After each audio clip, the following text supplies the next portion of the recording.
स्वागत है आप सबका अपना चैनल MS गिल इंफोटेनमेंट में। आज हम आपको श्री गुरु नानक देव जी की साखी सुनाएंगे। ईश्वर के प्रकाश की निरंतरता। जब गुरु नानक स्वयं वृद्ध हो गए तो उन्होंने अपने उत्तराधिकारी की तलाश शुरू की।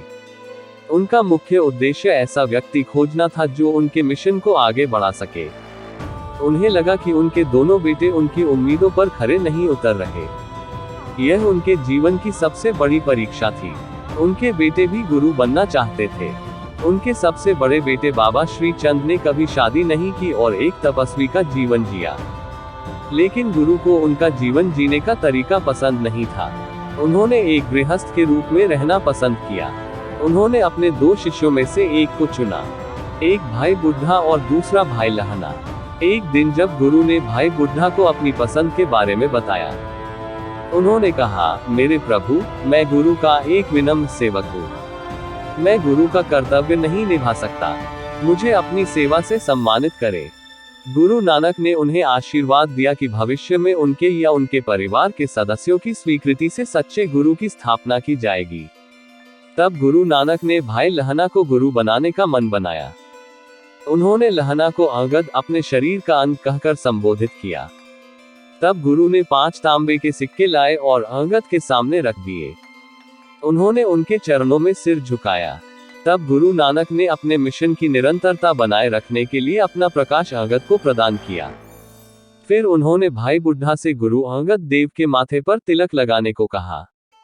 भाई बुढ़ा ने तिलक लगाया और नए गुरु के सामने झुके। फिर सभा में मौजूद सभी सदस्यों ने नए गुरु के सामने सिर झुकाया।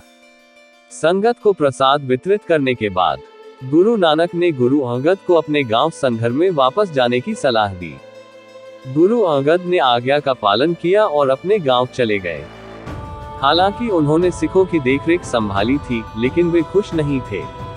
वे जाना नहीं चाहते थे। गुरु नानक ने उन्हें आशीर्वाद दिया कि भविष्य में उनके या उनके परिवार के सदस्यों की स्वीकृति से सच्चे गुरु की स्थापना की जाएगी। तब गुरु नानक ने भाई लहना को गुरु बनाने का मन बनाया। उन्होंने लहना को अंगद, अपने शरीर का अंग कहकर संबोधित किया। तब गुरु ने 5 तांबे के सिक्के लाए और अंगद के सामने रखे। उन्होंने उनके चरणों में सिर झुकाया। तब गुरु नानक ने अपने मिशन की निरंतरता बनाए रखने के लिए अपना प्रकाश अंगद को दिया।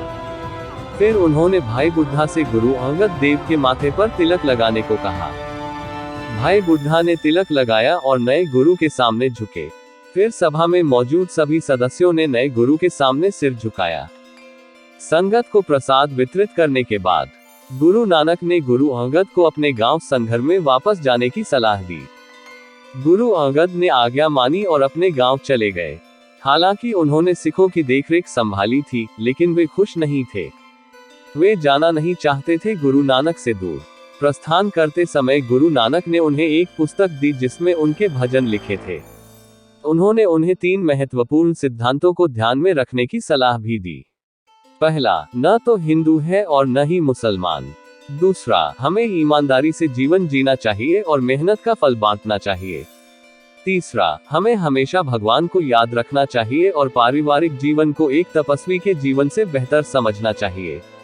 अपना कीमती समय निकालकर हमें सुनने के लिए सभी प्रिय मित्रों को धन्यवाद। और अधिक सिख ऐतिहासिक साखियां सुनने के लिए हमारे साथ बने रहें। वाहेगुरु जी दा खालसा, श्री वाहेगुरु जी दी फतेह।